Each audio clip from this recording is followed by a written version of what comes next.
First ever factory outlet Mukunda jewellery అన్ని బ్రాంచ్లలో Christmas and new year సందర్భంగా ఎన్నో ఆఫర్లు. త్వరలో జూబ్లీ హిల్స్ బ్రాంచ్ ప్రారంభం. నమస్తే, welcome to Telugu popular TV. నేను సౌజన్య. సో ఆంధ్రప్రదేశ్లో చూసుకున్నట్లయితే రాజకీయంగా చాలా వాడివేడిగా అవుతోంది. సో అందులో ముఖ్యంగా ఈ మెడికల్ కాలేజెస్ ఇష్యూ ఏదైతే ఉందో ఆ పీపీపీ విధానానికి సంబంధించి సో వైసీపీ చాలా ఆందోళన కూడా చేస్తుంది. అలాగే కోటి సంతకాలను కూడా సేకరించింది. బట్ ఇంకా ఉధృతంగా వెళ్ళేటువంటి అవకాశం ఉంది ఆందోళన అన్నట్టుగా తెలుస్తుంది. మరి ఈ అంశానికి సంబంధించి వారి అభిప్రాయాన్ని, వారి విశ్లేషణని మనతో పంచుకోవడానికి ఈరోజు మనతో పాటు ఉన్నారు పొలిటికల్ అనలిస్ట్ పురుషోత్తమ రెడ్డి గారు ఉన్నారు. వారితో మాట్లాడదాం. నమస్తే అండి. నమస్తే సౌజన్య గారు. సో ఆంధ్రప్రదేశ్లో ఈ మెడికల్ కాలేజెస్కి సంబంధించి ఈ పీపీపీ విధానాన్ని వ్యతిరేకిస్తూ సో వైసీపీ చాలా ఆందోళన చేస్తూనే ఉంది. బట్ రీసెంట్గా ఆ ఆందోళన వల్ల ఎవరు కూడా టెండర్స్ వేయట్లేదు అనేటువంటి మాట కూడా ఇప్పుడు వినిపిస్తూ ఉంది.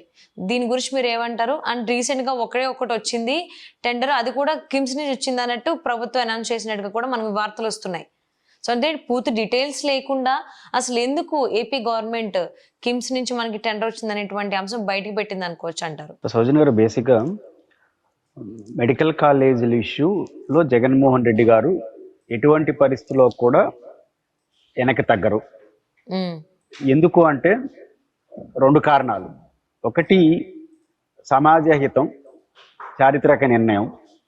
రెండు ప్రధానమైంది జగన్మోహన్ రెడ్డి గారు ఎక్కడ తాను కోల్పోయాడో అక్కడ మళ్ళీ పట్టు సాధించే పనిలో ఉన్నారు. రాజకీయ కారణం, ప్రజల ప్రయోజనాలు. ఒకటి ప్రజల ప్రయోజనాలు చరిత్రలో నిలిచిపోయే అంశం ఎక్కడ కనిపిస్తుందంటే, జగన్మోహన్ రెడ్డి గారు ఎప్పుడూ ఒకటి నమ్ముతుంటాడు కదా, నా తదనంతరం కూడా మా నాన్న పక్కన నా ఫోటో ఉండాలి, ఎంతకాలం పరిపాలించేదని. మెడికల్ కాలేజీలు ఎఫెక్ట్ అలా ఉంటుంది. ఎందుకంటే ప్రతి జిల్లాకి మెడికల్ కాలేజీ మరియు టీచింగ్ హాస్పిటల్ వస్తే వైద్య సౌకర్యాలు బాగా పెరుగుతాయి. పెరగడమే కాదు, మాకు అందుబాటులో ఉంటాయి. మీ కరోనా టైంలో నేను తిరుపతిలో ఉంటాను కాబట్టి రాయలసీమ, నెల్లూరు 5-6 జిల్లాల నుంచి తిరుపతికి వచ్చేసారు ఒక ఆక్సిజన్ బెడ్ లేకుండా. అంటే సెంట్రలైజ్డ్ హాస్పిటల్స్ ఉండడం వల్ల ఈ పంచాయతీ. అట్లాంటి సందర్భంలో జగన్మోహన్ రెడ్డి గారి జిల్లాకు ఒక మెడికల్ కాలేజీ మరియు అనుబంధ టీచింగ్ హాస్పిటల్ వస్తే అలాంటి సౌకర్యం ప్రతి జిల్లాకు పోవడం వల్ల ప్రజలకు మెరుగైన వైద్యం వస్తుంది. చరిత్రలో జగన్మోహన్ రెడ్డి గారు తనకంటూ ఒక స్థానాన్ని ఏర్పాటు చేసుకుంటారు. అందువల్ల 17 మెడికల్ కాలేజీలు తీసుకొచ్చాడు. 17 మెడికల్ కాలేజీల్లో 8 పూర్తి చేసేసాడు. దాదాపు 9 కూడా రెడీ అయింది. అంటే తన టెన్యూర్ ఆఫ్ 3 years లో ఇంకా మిగతాతో 8 అండర్ కన్స్ట్రక్షన్ లో ఉంది. కాబట్టి తను తెచ్చిన కాలేజీలు చరిత్రలో నిలిచిపోతాడు, ప్రజలకు అవసరం ఉంది. రెండోది, గత ఎన్నికల్లో వైఎస్ఆర్ కాంగ్రెస్ పార్టీ కోల్పోయింది అక్కడ అర్బన్, మిడిల్ క్లాసు, చదువుకున్న వాళ్ళు, విద్యార్థులు వ్యతిరేకత వచ్చింది. ఇప్పుడు వాళ్ళందరూ ప్రభుత్వ రంగంలో మెడికల్ కాలేజ్ ఉండాలని కోరుకుంటున్నారు. అందువల్ల 1,04,00,000 సంతకాలు చేయగలిగినారు. సో తను రాజకీయంగా నష్టపోయిన తరగతి ప్రజలు తిరిగి ఆలోచిస్తున్నారు. చరిత్రలో నిలిచిపోయే నిర్ణయం కాబట్టి జగన్మోహన్ రెడ్డి గారు ఈ సబ్జెక్ట్ ని వెనక్కపోడు. ఇది మొదటి అంశం. ఈ కారణం రీత్యా జగన్మోహన్ రెడ్డి గారు స్టబాన్గా దాన్ని నిలబడుతున్నాడు. ఈరోజు మెడికల్ కాలేజీలు టెండర్లు వేస్తే 4 మెడికల్ కాలేజీలకు కాను కేవలం ఒక మెడికల్ కాలేజీకి మాత్రమే, అది కూడా ఒక కిమ్స్ హాస్పిటల్లో పనిచేస్తున్న ఒక డాక్టర్ మాత్రమే అప్లై చేశారని తెలుస్తుంది. ఇక్కడ గమ్మత్తు ఏంటంటే, ఇక్కడ ఒక గమ్మత్తు ఉంది.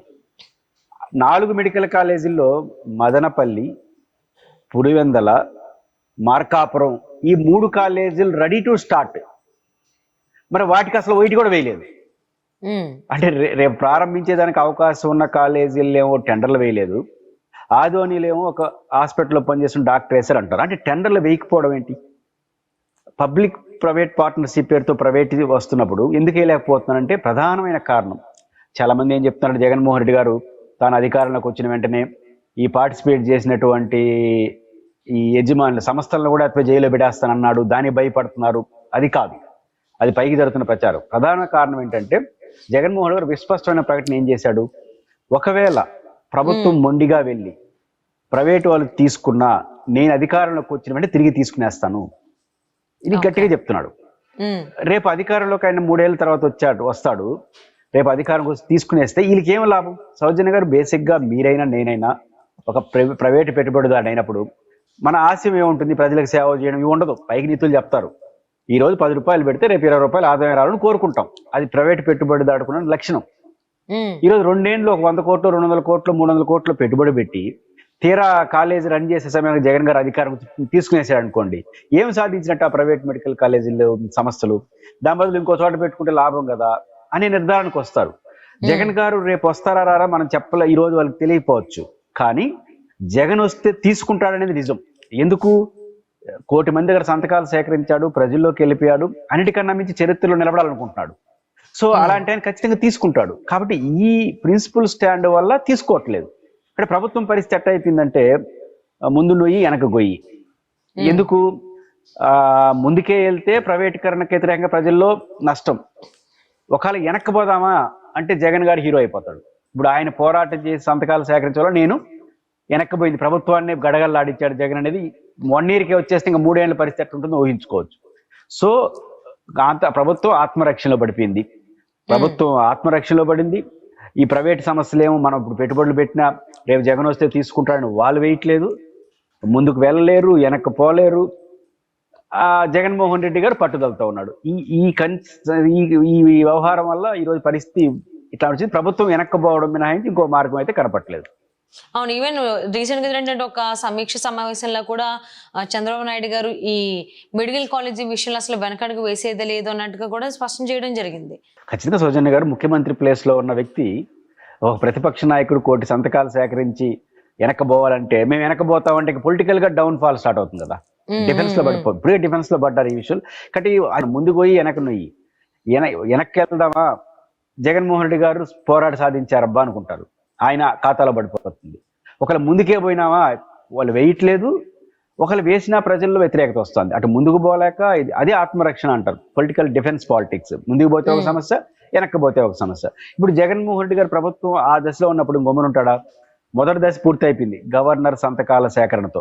ఇంకా 2వ దశ మళ్ళీ ప్రారంభిస్తాడు ఖచ్చితంగా. నాకు తెలిసి సంక్రాంతిక ఇప్పుడు క్రిస్మస్ హాలిడేస్, జనవరి 1 ఈ వైకుంఠ ఏకాదశిలు ఇవన్నీ సంక్రాంతి వరకు రివ్యూలో ఉంటాడు. సంక్రాంతి తర్వాత మళ్ళీ పోరాటానికి పిలిపిస్తాడు.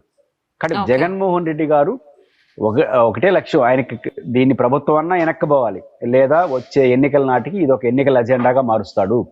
అందులో ఎటువంటి సందేహం లేదు. అంటే ఈవెన్ చంద్రబాబు నాయుడు గారికి మోదీ గారి సపోర్ట్ కూడా ఉంది, 40% ఆయన అటు నుంచి ఇస్తున్నారు అనేటువంటిది కూడా సోషల్ మీడియాలో చక్కర్లు కొడుతుంది. దీని గురించి ఏమంటారు? ఖచ్చితంగా జగన్మోహన్ రెడ్డి గారు సక్సెస్ అయింది ఎక్కడంటే, ప్రైవేట్ మెడికల్ కాలేజీలకి పర్మిషన్ 2 రకాలు ఉంటాయి. ఫస్ట్ మెడికల్ కాలేజ్ నిర్మాణానికి పర్మిషన్, ఆ తర్వాత మెడికల్ సీట్లు కేటాయింపు. మెడికల్ కాలేజ్ పర్మిషన్ ఇస్తే మెడికల్ కాలేజ్ నిర్మాణం చేసుకుంటాం. 500 బెడెడ్స్, డాక్టర్లు, స్టాఫ్, ఇన్ఫ్రాస్ట్రక్చరు, టెక్నికల్ సపోర్టు అన్నీ పూర్తి చేసిన తర్వాత మన నేషనల్ కమిటీ వచ్చి చూసి తర్వాత 50 సీట్లు 100 సీట్లు ఇట్లా కేటాయించుకుంటూ పోతారు అనుబంధ హాస్పిటల్. అంటే మొదటి దశ ఏంటంటే మెడికల్ కాలేజీలకి ఇన్ ప్రిన్సిపల్ పర్మిషన్, అది జగన్ గారు సాధించారు 17 మెడికల్ కాలేజీలకి. రెండోది అన్నిటికన్నా మించి కేంద్ర ప్రభుత్వం 40% వాటా ఇస్తుంది. ఇప్పుడు ఆంధ్రప్రదేశ్ ప్రభుత్వం 5,000 కోట్ల రూపాయలు ఖర్చు అవుతుంది ఈ మెడికల్ కాలేజ్ నిర్మాణానికి అంటున్నారు. అది పర్ఫెక్ట్లీ కరెక్ట్. దీంట్లో 40% కేంద్రం ఇస్తుంది. కాబట్టి రాష్ట్ర ప్రభుత్వం కట్టాల్సిన 2-3 కోట్లే. సంవత్సరానికి 1000 కోట్లు పెట్టుకున్న 3 ఏళ్ళు పూర్తి చేయొచ్చు కదా. జగన్మోహన్ రెడ్డికి 3 ఏళ్లలో 9 కాలేజీలు పెట్టగలేదు, పూర్తి కాలేంది.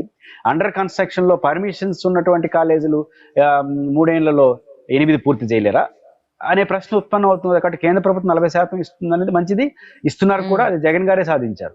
ఇంకా మీకు ఏదైనా డబ్బులు ఇచ్చిన సర్కార్ అంటే 10% పెంచుకోండి. ప్రత్యేక హోదా ఉన్న రాష్ట్రాలకు 60% అనేది కేంద్రం నుంచి ఏం రావట్లేదు అనేటువంటి వాదన కూడా వినిపిస్తుంది. అది ఎంతవరకు వాస్తవం అంటారు? లేదండి, ఖచ్చితంగా వస్తుంది. గతంలో జగన్మోహన్ రెడ్డి గారి నిర్మాణం చేసిన కూడా ఎక్కువ కేంద్ర ప్రభుత్వం డబ్బులు వచ్చినాయి.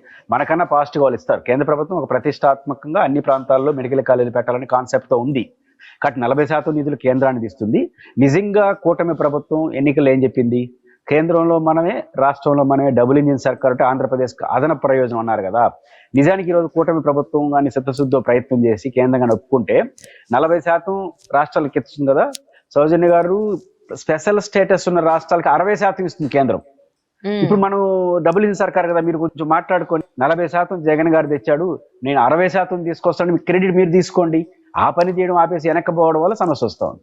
సో మరి చూద్దామండి, మరి ఈ పీపీపీ అంశం అనేది ఎక్కడ దాకా వెళ్తుంది, దీనిపైన ఎంత ఉధృతంగా వైసీపీ వాళ్ళు ముందుకెళ్తారు ఏంటి అనేది. థ్యాంక్ యూ సో మచ్ అండి.